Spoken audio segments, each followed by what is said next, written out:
I invited my family to a luxurious Christmas dinner. On the day, they abandoned me and ate somewhere else together. I had dinner alone, crying, until my grandson walked into the restaurant and handed me an envelope.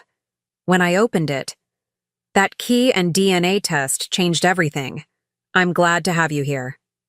Follow my story until the end and comment the city you're watching from, so I can see how far my story has reached. I spent 3 days preparing for what I thought would be our first real Christmas dinner together in years. The reservation at Le Bernardin wasn't cheap, $800 for our table, but I didn't care. At 68, I'd learned that time with family is worth any price, or so I believed. The irony wasn't lost on me that I was trying so hard to bring together people who barely tolerated my presence the rest of the year. But Harold had been gone for 6 months now, and the holidays felt impossibly heavy without him. I needed my family around me, needed to feel like I still mattered to someone. I chose my outfit carefully that morning. The navy dress Harold always said brought out my eyes, the pearl necklace he'd given me for our 40th anniversary. My hands shook slightly as I fastened the clasp. I told myself it was excitement, not anxiety, but deep down I knew better. The calls started coming in around 3 o'clock, just as I was getting ready to leave for the restaurant. "Mom, I'm so sorry." Sarah's voice was sickeningly sweet through the phone. "Emma came down with something and we can't risk exposing everyone. You understand, right?" My daughter had perfected that tone over the years, the one that sounded caring but felt dismissive.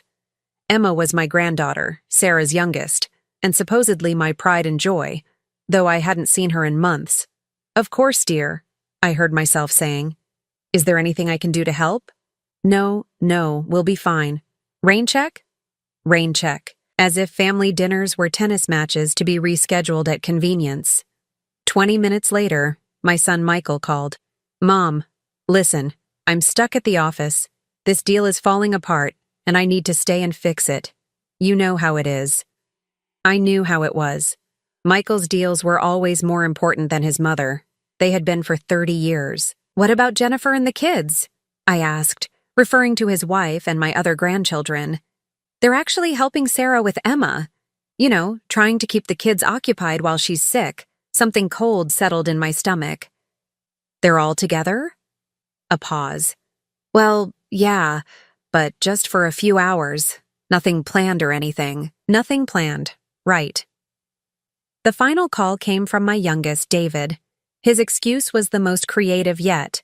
His car had broken down and AAA couldn't get to him for hours. He was stranded, so sorry, maybe next time. I sat in my living room, still in my navy dress, staring at my phone. 3 children, 3 excuses, all delivered within an hour of each other. The coordination was almost impressive in its cruelty, but I'd already paid for the reservation. The dress was already on, and sitting alone in my apartment felt worse than sitting alone in public, so I drove to the restaurant anyway. Le Bernardin was everything I'd hoped it would be. Elegant, warm, buzzing with families celebrating together. The hostess looked at me with barely concealed pity as I explained that yes, it would just be me at the table for 6. "Would you prefer a smaller table?" she asked gently. "No," I said, my voice steadier than I felt. "Leave it as it is." I ordered wine first, a bottle of the Bordeaux Harold used to love. The server didn't comment on the fact that I was clearly drinking alone, for which I was grateful. I ordered appetizers I couldn't afford, entrees I didn't want, trying to fill the enormous table with food since I couldn't fill it with people. The breaking point came when I saw a family at the next table, 3 generations laughing together, sharing stories, the grandmother clearly treasured at the center of it all. The tears started then, quiet at first, then impossible to stop. I was dabbing at my eyes with the cloth napkin when I heard running footsteps. Hugo burst through the restaurant doors, his 17-year-old face flushed from the cold and something else. Anger, maybe. Or determination. "Grandma Della!" His voice carried across the restaurant, and several diners looked up. He weaved between tables, ignoring the maitre d's protests, until he reached me. His dark hair was disheveled, his coat half-buttoned like he'd dressed in a hurry. "Hugo?" I stood up, confused. "What are you doing here? Aren't you with your mother and the others?" He was breathing hard, like he'd been running for blocks. In his hand was a manila envelope, thick and official-looking. His eyes were bright with tears he was trying not to shed. "I had to find you," he said, his voice cracking slightly. "I couldn't let them do this to you anymore." "Do what? Honey? What are you talking about?" He glanced around the restaurant, then back at the envelope in his hands. "They're all together, Grandma. At Romano's. 3 blocks from here. They've been planning this for weeks." My knees felt weak. I sank back into my chair. "Planning what?" Hugo's jaw clenched in a way that reminded me painfully of Harold when he was angry. "The dinner wasn't the real plan. They needed you out of the way tonight because—" He held up the envelope. "Because of this." I stared at the envelope like it might bite me. "What is it?" "It's from Grandpa Harold's lawyer. It came to Mom's house today." His voice dropped to a whisper. "It's his will, Grandma. And there's something else." He sat down heavily in the chair next to me, the one that should have been his mother's. "They made me come with them to Romano's, said it was a family meeting about taking care of Grandma Della's future. But when the lawyer started reading—" Hugo's hands were shaking now as he placed the envelope on the table between us. "Everything's yours, Grandma. The house upstate, the investments, everything. Grandpa left it all to you." The restaurant seemed to fade around us. "That's wonderful, sweetheart. But why would that upset everyone? I mean, I am his widow. Because they've been telling everyone, including me, that Grandpa was leaving most of it to them. Mom's been planning to renovate the upstate house. Uncle Michael was going to use the investments for his business. Uncle David was going to sell some of it to pay off his debts." My mouth went dry. "How long have they known about the will?" "Months," Hugo said quietly. "Maybe longer. But there's more, Grandma. There's something else in here they don't want you to see." He reached into the envelope and pulled out what looked like laboratory results. "It's a DNA test, Grandma. Grandpa had it done before he died."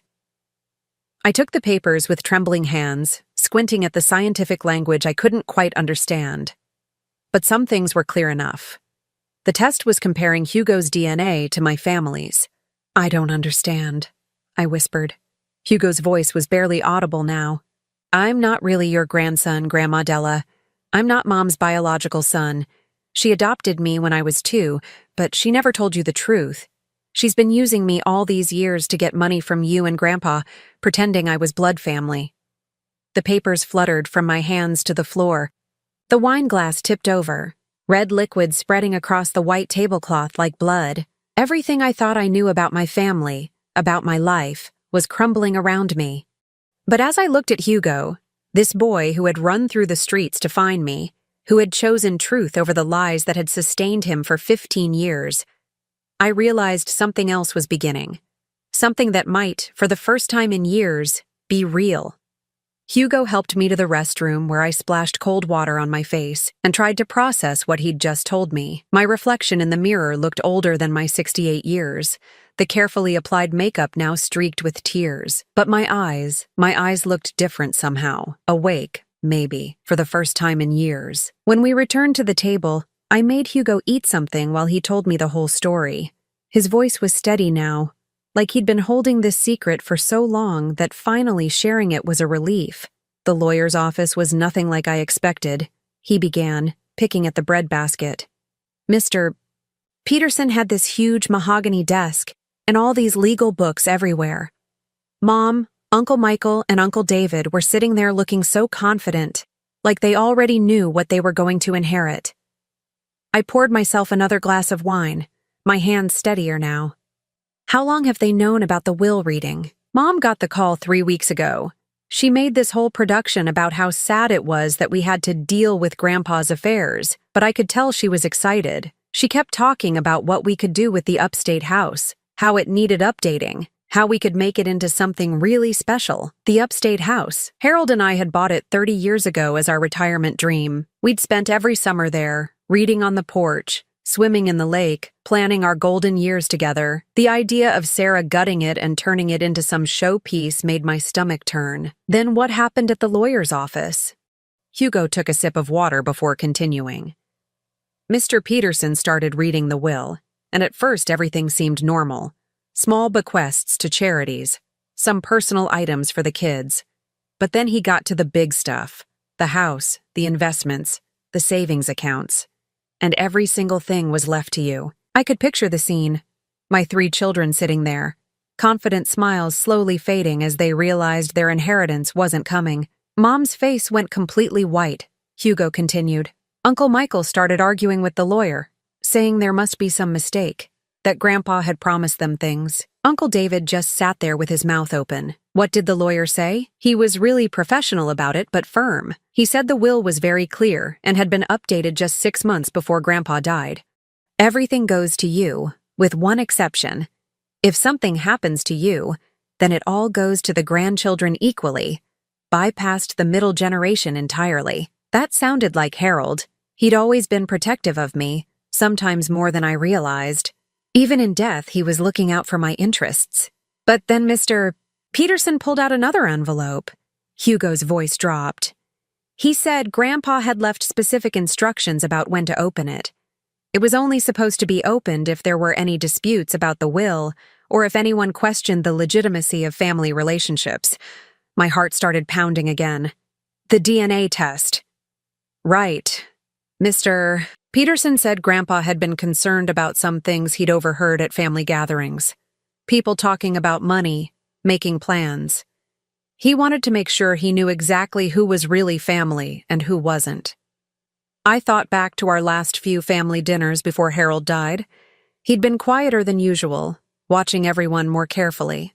I'd assumed it was just the cancer making him tired, but maybe he'd been seeing things I was too trusting to notice. So the lawyer opened the envelope right there? Hugo nodded. The DNA results showed that I'm not biologically related to anyone in that room. Not Mom, not the uncles, not you. And there was a letter from a private investigator Grandpa had hired. A private investigator? Yeah. Apparently, Mom had been lying about my adoption for 15 years. The story she told everyone, that I was the son of some distant cousin who died in a car accident, it was all made up. She got me through an informal adoption from a teenage mother who couldn't keep me. There are no blood ties to your family at all. I sat back in my chair, feeling like I'd been punched. But why would she lie about that? Hugo's laugh was bitter, far too old for his 17 years. Money, Grandma. It's always been about money. Mom figured out early that you and Grandpa were suckers for sob stories, especially ones involving children. So she created the perfect sob story, the orphaned great-nephew who needed a loving home. The pieces started falling into place. All those times Sarah had called asking for help with Hugo's expenses. His school clothes, sports equipment, summer camps, tutoring. I'd written check after check, happy to help my grandson have opportunities. How much do you think they got from us over the years? I asked. The investigator's report had numbers. Just for my expenses alone, school, clothes, activities, medical bills, probably close to $200,000 over 15 years, but that doesn't count all the other stuff. What other stuff? Hugo hesitated, like he was afraid to hurt me more. The times Mom said you were having memory problems and needed help managing your finances. The loans Uncle Michael needed for his business ventures. Uncle David's gambling debts that were supposedly family emergencies. Each revelation was like another weight settling on my chest. They've been planning this for years. Decades, Grandma. Mom used to coach me on what to say when we visited you and Grandpa. How to act grateful. How to mention things I needed. How to make you feel important and generous. I thought it was just normal family stuff until tonight. I looked at this boy. This young man who wasn't my grandson, but who had risked everything to tell me the truth. What happened after the lawyer finished reading? They went crazy. Mom started screaming that there had to be some mistake, that Grandpa was senile when he wrote the will. Uncle Michael was on his phone with his lawyer before we even left the office. Uncle David just kept saying, "This isn't fair," over and over. And you? Hugo met my eyes directly. I sat there thinking about all the times you hugged me and told me you loved me. All the birthday cards with money in them, the Christmas presents you couldn't really afford, the way you always asked about my grades and my friends like you really cared. And I realized that even if we're not blood-related, you've been more of a real grandmother to me than anyone else in that family has been real family. My throat closed up. Hugo. They didn't even notice when I left. They were too busy planning how to contest the will, how to prove Grandpa was incompetent, how to get what they think they deserve. Mom was already talking about hiring her own lawyer. So, you came here. I took the subway and ran the last 8 blocks. I couldn't let them do this to you anymore, Grandma. You've been alone enough. Looking at Hugo across the table, his earnest face still flushed from running through the cold night to find me, I felt something I hadn't experienced in months. Not just love, but hope. Maybe real family wasn't about blood after all. Maybe it was about showing up when it mattered. But as I reached across to squeeze his hand, I couldn't shake the feeling that tonight's revelations were just the beginning. If my children had been lying about Hugo for 15 years, what else had they been hiding? And more importantly, what else were they willing to do to get their hands on Harold's money? The cab ride to my apartment was quiet, both of us lost in our own thoughts. Hugo sat clutching the manila envelope like it contained explosives, which, in a way, I suppose it did. Every few blocks, he'd glance at me with this worried expression, like he was afraid I might suddenly decide he was the enemy too. You can stay the night, I told him as we pulled up to my building. We'll figure everything else out tomorrow. He nodded gratefully. Mom's probably wondering where I am by now. Let her wonder. Inside my small apartment, I made tea while Hugo sat at my kitchen table, finally allowing himself to relax. He looked so young in the soft light, too young to carry the weight of secrets he'd been carrying. How long have you known? I asked, setting a mug in front of him. About not being related to us, I mean. Hugo wrapped his hands around the warm cup, staring into the steam. I've suspected for years, but I only found out for sure tonight. There were always little things that didn't add up. Like what? Medical stuff, mostly. When I was 12, I needed surgery for my appendix. The doctors kept asking about family medical history, and Mom would get this panicked look every time. She'd make up different stories. Sometimes she'd say my biological parents died too young to know their medical histories. Other times she'd claim I inherited certain traits from your side of the family. But her stories never matched up. I thought about all the times I'd looked at Hugo and marveled at how different he was from the rest of us. His dark hair when we were all fair, his height when we were average, his artistic talents when no one else in the family could draw a straight line. And then there was the way she talked about my adoption when she thought I couldn't hear her, Hugo continued. She'd be on the phone with Uncle Michael or Uncle David, and I'd catch fragments of conversations. Things like, as long as he doesn't find out, or it's working better than we planned. That must have been terrifying for a child. It was confusing more than scary at first. I didn't understand what they were planning or why it mattered if I found out about my adoption.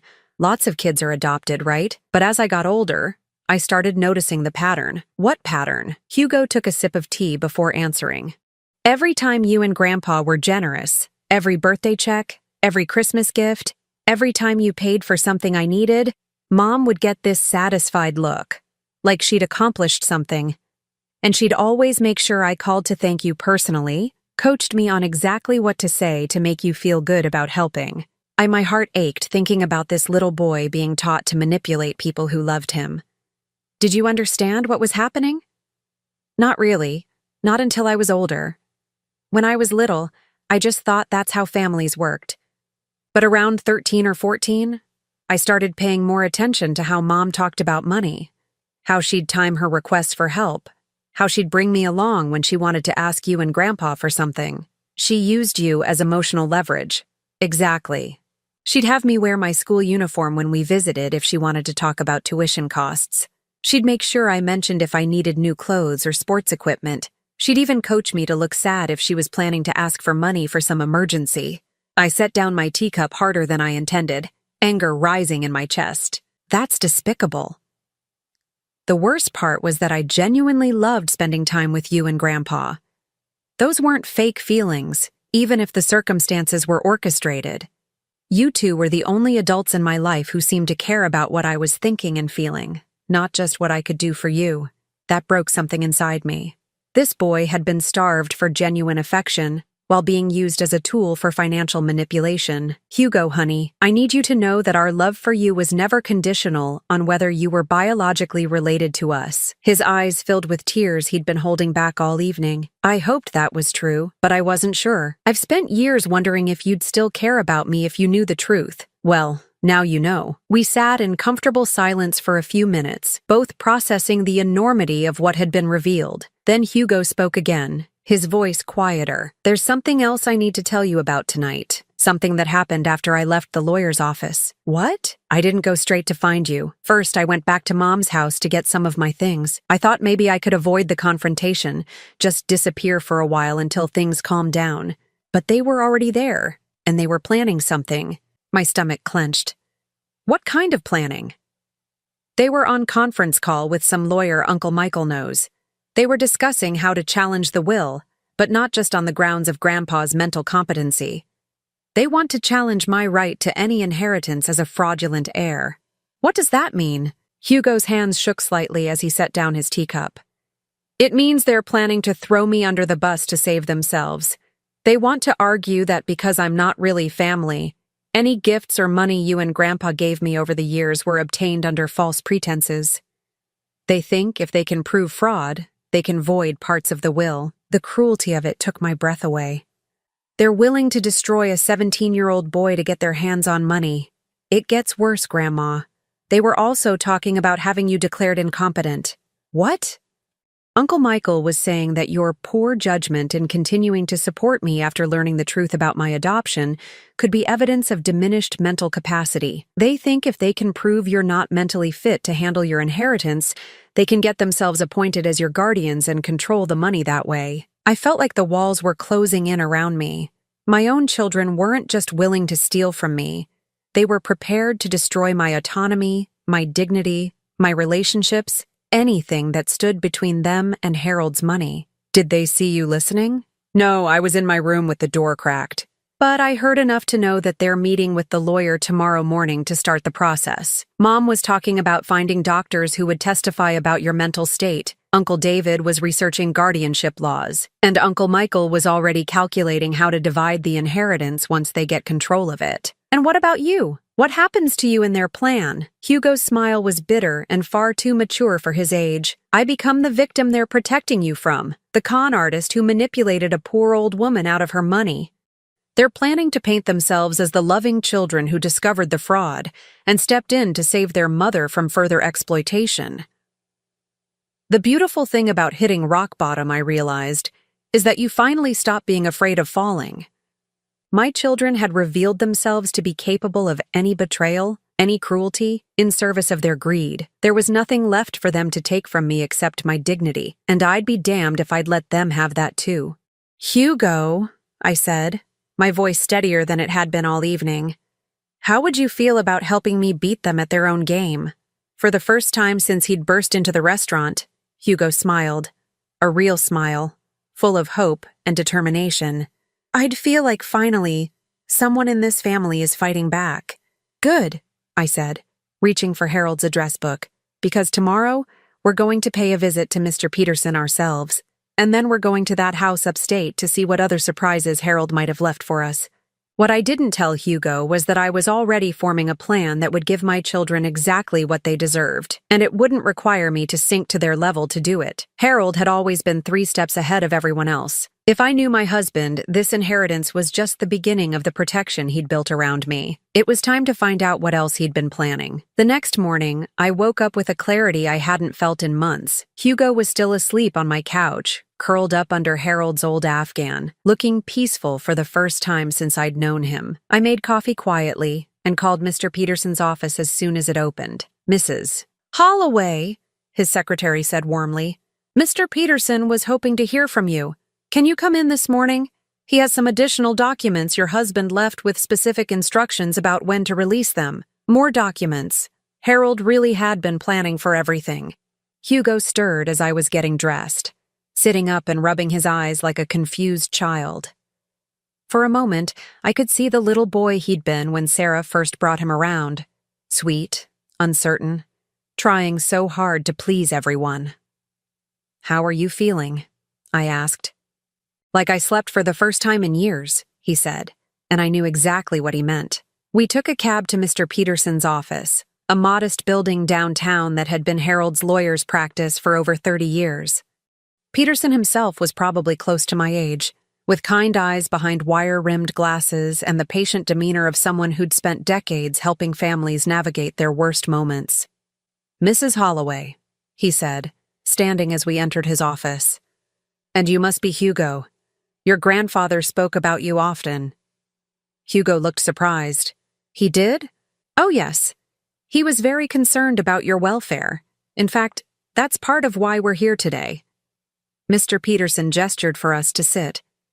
"Your husband left very specific instructions about additional materials to be shared if anyone attempted to challenge the will or questioned family relationships." He pulled out another manila envelope, thicker than the one Hugo had brought me last night. These documents weren't part of the formal will reading because Harold hoped they wouldn't be necessary. "But given what happened yesterday evening with your other children, I think it's time you saw them." My hands trembled as I opened the envelope. Inside were photographs, bank statements, phone records, and what looked like transcripts of conversations. "Harold hired a private investigator 18 months ago," Mr. Peterson explained. "He'd become suspicious about some of the financial requests from your children and wanted to understand what was really happening." The first photograph showed Sarah coming out of a luxury spa, the kind that cost more per visit than most people spent on groceries in a month. The date stamp showed it was taken 3 days after she'd called me crying about being unable to afford Hugo's school supplies. "She told me she was working extra shifts as a nurse to make ends meet," I whispered. The next photo showed Michael at an expensive restaurant, clearly entertaining clients, champagne bottles on the table. The receipt stapled to the back showed a bill for over $800. On the same day, he'd borrowed $3,000 from me for emergency medical expenses. But it was the bank statements that really told the story. Page after page showing deposits from me and Harold, followed immediately by transfers to luxury retailers, vacation resorts, and high-end purchases. None of the money we'd given them for emergencies had gone to emergencies at all. "There's more," Mr. Peterson said gently. "Audio recordings. Harold recorded them? And with their knowledge, actually. He started insisting on putting family meetings on speakerphone, claiming his hearing was getting worse and he needed the volume. What they didn't know was that he was also recording. He handed me a small digital device with earphones. This conversation took place 6 weeks before Harold passed away. Your children had requested a family meeting to discuss your future care needs." I put in the earphones with shaking hands and pressed play. Sarah's voice came through clearly. "Mom's getting more forgetful, Dad. We're worried about her living alone." "She seems fine to me," Harold's voice responded, but I could hear the wariness in his tone. "Well, she wouldn't seem confused to you because you're with her all the time," Michael's voice chimed in. "But when we visit, she repeats herself a lot, forgets conversations we've had." I paused the recording, looking at Mr. Peterson in confusion. "I don't repeat myself. My memory is fine. Keep listening," he said sadly. David's voice. "The thing is, Dad, if something happens to you, we need to make sure Mom is protected. Maybe we should start getting more involved in her finances now, while you're still here to help transition things." "What kind of involvement?" Harold asked. Sarah again. "Just basic stuff. Maybe she could add one of us to her bank accounts, give us power of attorney for emergencies. You know how overwhelming financial decisions can be for women her age. Women her age. I was 67 at the time, not 90. She's perfectly capable of managing her own affairs," Harold said firmly. "Of course she is right now," Michael responded smoothly. "But we're talking about being proactive, planning ahead. And honestly, Dad, some of the money you two have been spending seems unnecessary." "Like what?" "Well, like all the money on Hugo," David jumped in. "I mean, we love the kid, but he's not even really family. And the amounts you're spending on him could be going toward Mom's long-term care." My blood went cold. Hugo, sitting beside me, had gone completely still. Harold's voice was dangerous now. "Hugo is absolutely family, and what we choose to spend on him is none of your concern." "Dad, be realistic," Sarah said. "He's an adopted kid who's going to be 18 soon and out of our lives anyway. The money you're putting toward his college fund could pay for a really nice assisted living facility for Mom when the time comes. Your mother doesn't need assisted living. Not yet, Michael agreed. But if we start planning now, get the legal framework in place, it'll be so much easier when the time comes. Maybe you should consider updating your will too, making sure everything's set up to protect Mom from having to make difficult decisions alone. The recording went on for another 20 minutes.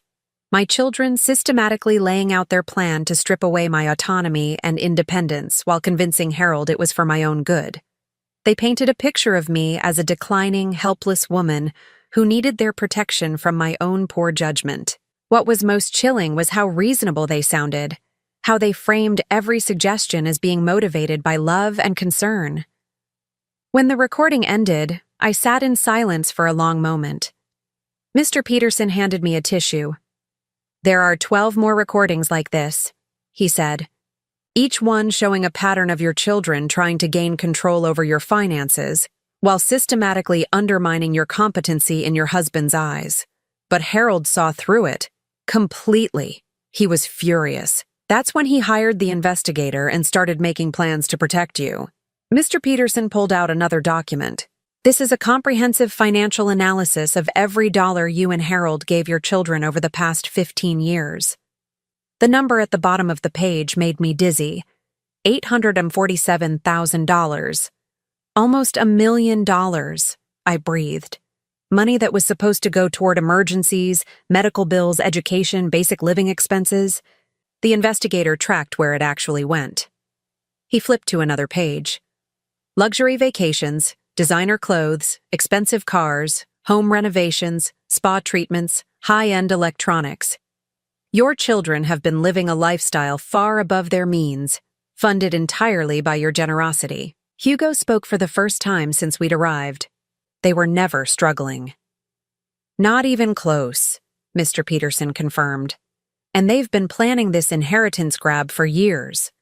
The investigator found email chains between your children dating back 5 years, discussing how to manage Mom and Dad's money better and planning how to divide assets."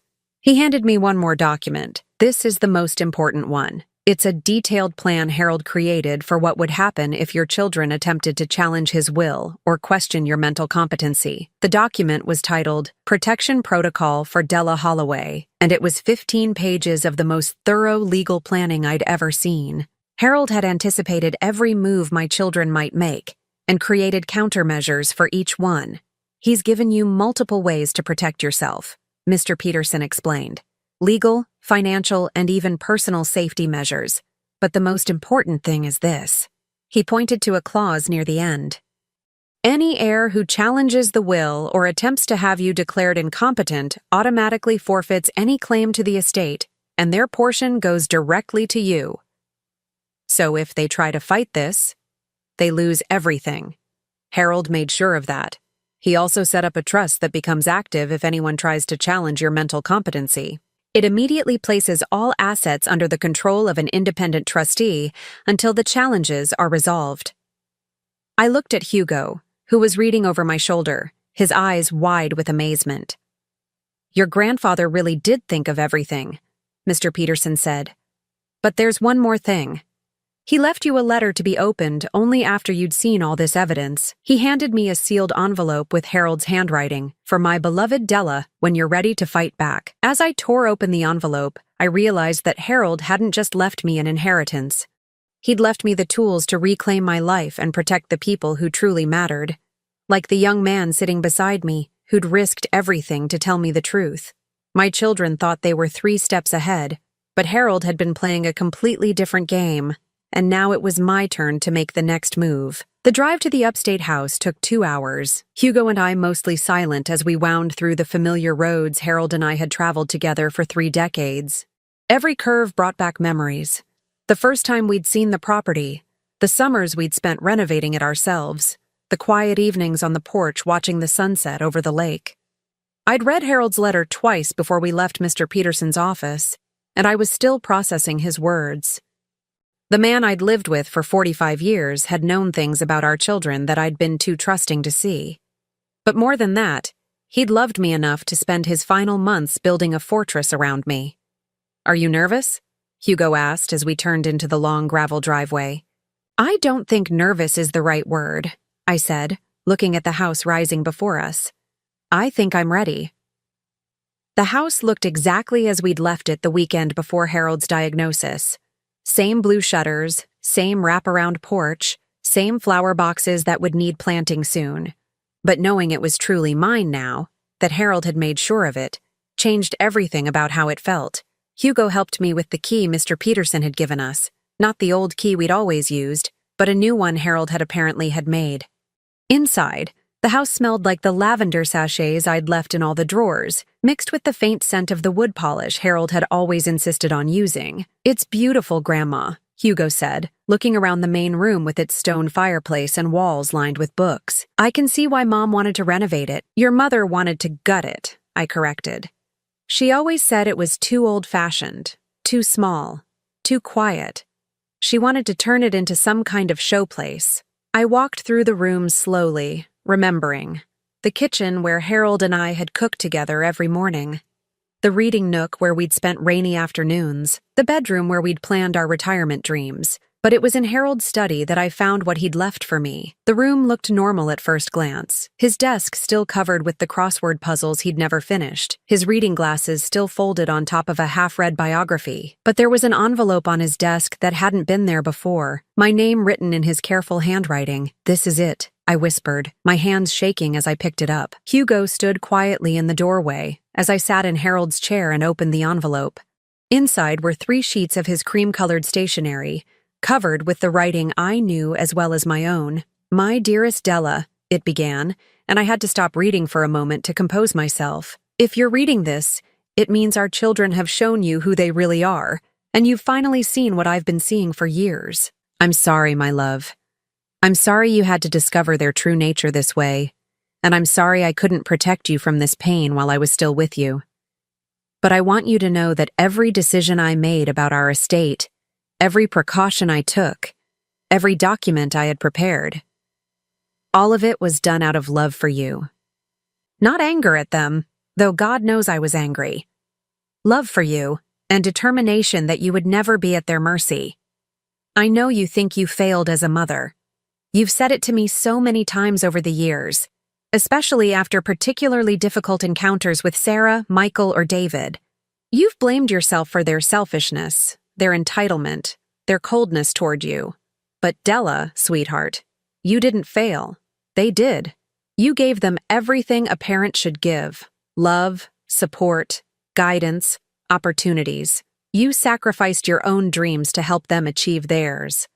You worked extra shifts to pay for their educations, went without things you wanted so they could have what they needed, and you never once made them feel guilty for the burden.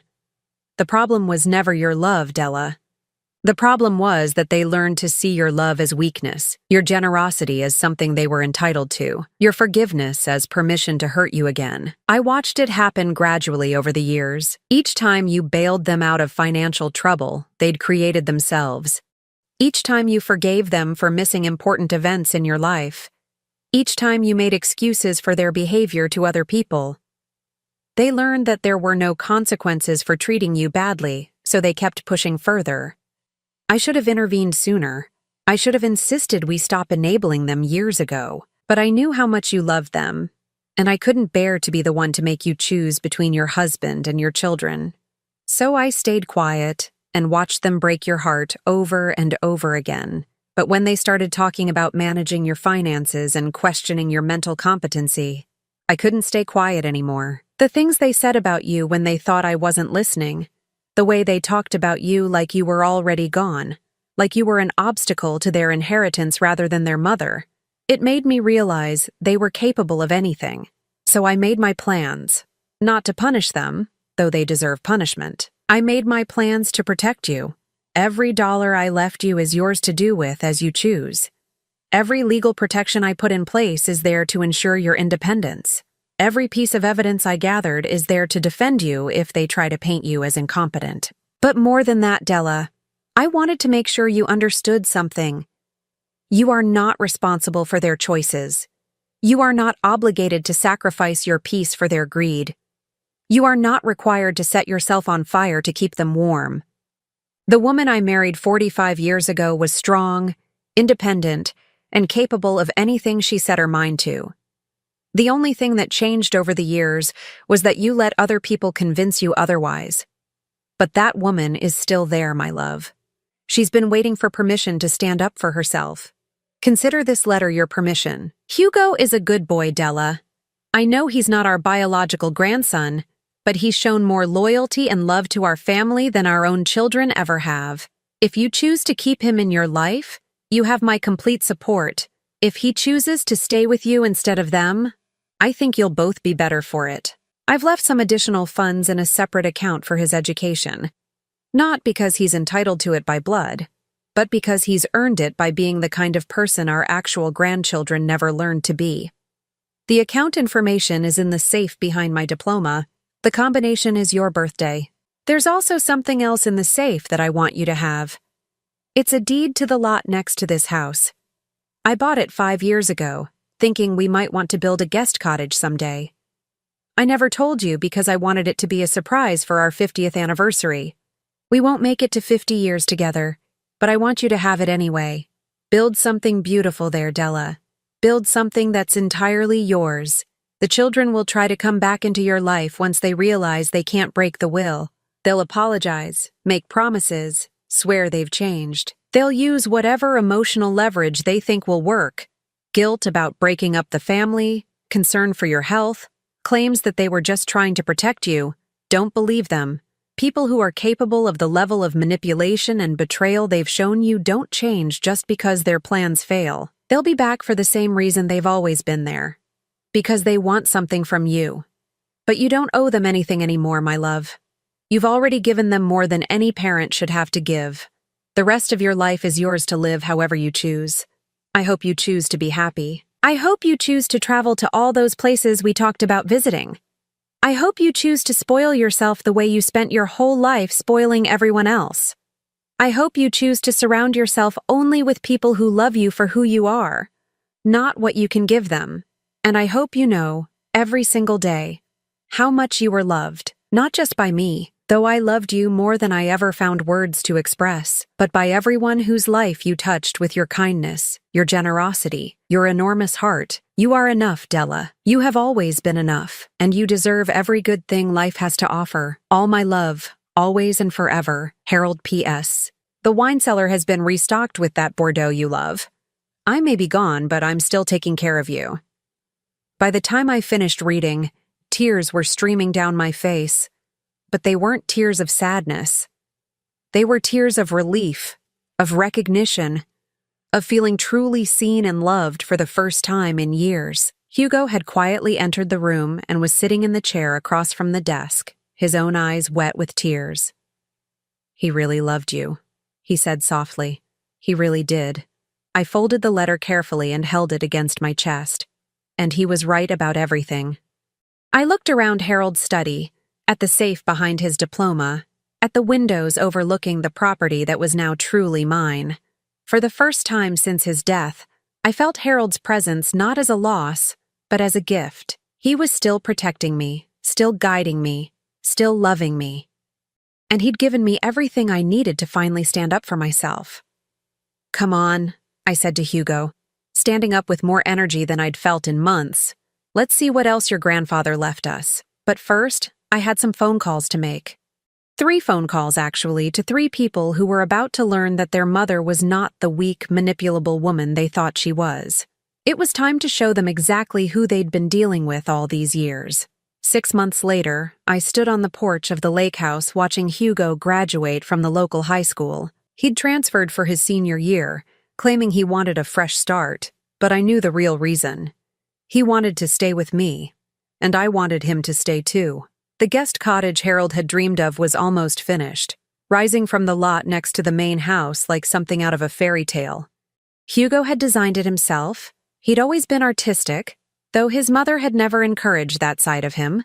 It would be his space when he left for college in the fall, but also his home base for whenever he wanted to come back. Because this was home now, for both of us. The phone calls I'd made that day in Harold's study had been brief and final. 3 conversations that ended 40 years of being taken for granted, manipulated, And treated like an ATM instead of a mother. Sarah had cried, of course. Tears had always been her favorite weapon. Mom, you can't be serious. We're family. Families forgive each other. You're right, I'd told her. Families do forgive each other, but they also treat each other with respect, and you stopped doing that years ago. But what about Hugo? You can't just steal my son. I'm not stealing anyone. Hugo is 17 years old enough to choose where he wants to live. And he's chosen to stay with the person who actually loves him. Michael had tried anger instead of tears. This is ridiculous, Mom. You're letting that kid poison you against your own children. Can't you see what he's doing? What I see, I'd replied, is a young man who's shown me more honesty and loyalty in one day than you've shown me in years. What I see is someone who came to find me when I was alone and heartbroken, instead of plotting with lawyers about how to steal my inheritance. We weren't plotting. We were trying to protect you. From what, Michael? From having enough money to take care of myself? From making my own decisions? From being happy? No, you were trying to protect yourselves from the possibility that I might spend my own money instead of hoarding it for you. David had been the most honest, probably because he'd always been the worst liar. Look, Mom, maybe we handled things wrong, but we're still your kids. You can't just cut us off. I can, I'd said, and I am. You made your choice when you decided to lie to me, steal from me, and plan to have me declared incompetent. Now you get to live with the consequences of that choice. In the months that followed, they'd tried everything. Flowers, cards, showing up at the house unannounced. Sarah had even brought Emma once, thinking that seeing my granddaughter would weaken my resolve. But I'd learned something important from Harold's letter. I wasn't responsible for fixing relationships that other people had broken. Hugo thrived in ways I'd never seen before. Without the constant pressure of being the perfect manipulative tool, he'd blossomed into the remarkable young man he'd always been underneath. He was funny, thoughtful, creative, and surprisingly wise for his age. He'd been accepted to art school with a partial scholarship, and Harold's education fund would cover the rest. But more than that, he'd become the family I'd always wanted. Someone who asked about my day because he cared about the answer. Someone who remembered things that were important to me. Someone who hugged me just because, not because he wanted something. The cottage was his graduation gift, but also my gift to myself. For the first time in my life, I'd built something that was mine from the ground up. Something that would exist exactly as I wanted it to exist. Grandma Della! Hugo called from the yard where he was adjusting the new porch furniture we'd picked out together. Mrs. Henderson is here. Mrs. Henderson was our closest neighbor, a widow around my age who'd become a dear friend over the past few months. She was the first person I'd told about Harold's letter, and she'd cried right along with me. Della, she said, climbing the porch steps with a wrapped package in her hands. I brought Hugo a graduation gift. You didn't have to do that, Margaret. Of course I did. He's family. Family. The word meant something different now than it had a year ago. Family wasn't just people who shared your blood. It was people who showed up for you, who chose to love you, who treated you with respect and kindness. Hugo opened Margaret's gift. Art supplies, expensive ones that he'd been admiring in the art store in town but would never have asked for. His face lit up in a way that reminded me why I'd fallen in love with this boy who wasn't my grandson, but felt more like my grandson than any blood relative ever had. This is too much, he said, but Margaret waved him off. Nonsense. You're going to be a famous artist someday, and I want to be able to say I knew you when. We spent the evening on the porch, the three of us, watching the sunset paint the lake in shades of gold and pink. Hugo sketched while Margaret and I talked about our gardens, our books, our quiet, peaceful lives. Just as the sun disappeared behind the trees, a car pulled into the driveway. My stomach clenched automatically. 6 months of peace had trained me to be suspicious of unexpected visitors. But it was just Dr. Morrison from town, making his weekly check on Margaret's blood pressure medication. He'd become another unexpected addition to our little chosen family, often staying for dinner after his house calls, bringing stories from his practice, and a dry sense of humor that reminded me of Harold. How's our graduate? He asked Hugo, settling into the fourth porch chair we'd added just for him. Officially done with high school as of this morning, Hugo grinned. and officially terrified about college. Good, Dr. Morrison said. Being a little scared means you're paying attention. As the evening wore on, our little group grew. Tom from the hardware store stopped by to drop off the mailbox Hugo had ordered for the cottage, custom made with his initials and a small painted design. Jenny from the bookstore brought a bottle of wine to celebrate Hugo's graduation and ended up staying for dinner. This was my life now. Not the grand social circle my children had always thought I should want, but something better. A community of people who genuinely cared about each other, who showed up not because they had to, but because they wanted to. Around 10 o'clock, as our impromptu party was winding down, my phone rang. I almost didn't answer it. After months of ignoring calls from my children, it had become habit. But the number was unfamiliar, so I picked up. Mrs. Holloway, this is Amanda Peterson, James Peterson's daughter. I'm sorry to call so late, but I wanted to let you know that we executed the final part of your husband's instructions today. Mr. Peterson had passed away 2 months ago, and his daughter had taken over his practice. She'd been handling the last details of Harold's estate planning. What instructions? The charitable donations. Your husband set up a fund to be distributed to local charities 6 months after the will was finalized, assuming there were no successful challenges to its terms. Since your children's legal challenges were dismissed, we were able to distribute the funds today. How much? $200,000, Mrs. Holloway, split between the Children's Hospital, the Women's Shelter, and the literacy program at the library. Your husband left specific instructions that the donations be made in your name. In my name. Even in death, Harold was making sure people knew that I was a woman of substance, a woman who gave back to her community, a woman worthy of respect. After I hung up, I sat quietly for a moment, watching Hugo help Margaret down the porch steps to Dr. Morrison's car. Jenny was packing up leftover cake to take home to her teenage daughter. Tom was telling some elaborate story that had everyone laughing. This was Harold's final gift to me.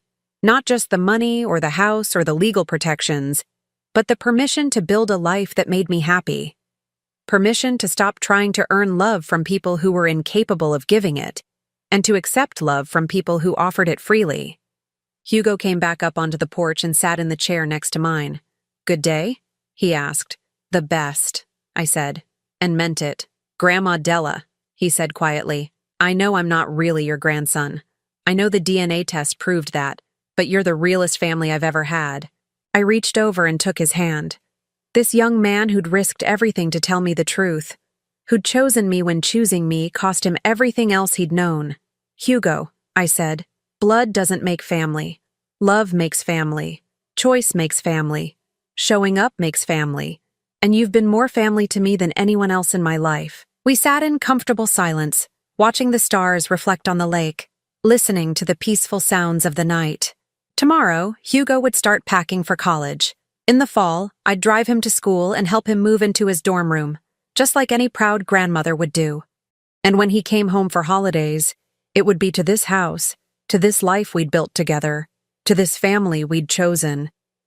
My children would probably keep trying to come back into my life. They'd probably show up at holidays, claim they'd changed, try to guilt me into forgiveness.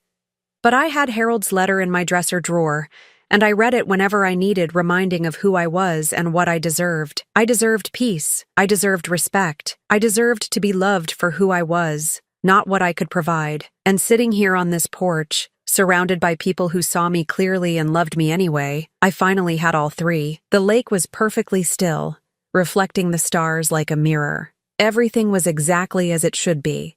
Everything was exactly as Harold had planned it to be. And for the first time in years, I was exactly who I was meant to be. Now I'm curious about you who listened to my story. What would you do if you were in my place? Have you ever been through something similar? Comment below. And meanwhile, I'm leaving on the final screen 2 other stories that are channel favorites, and they will definitely surprise you. Thank you for watching until here.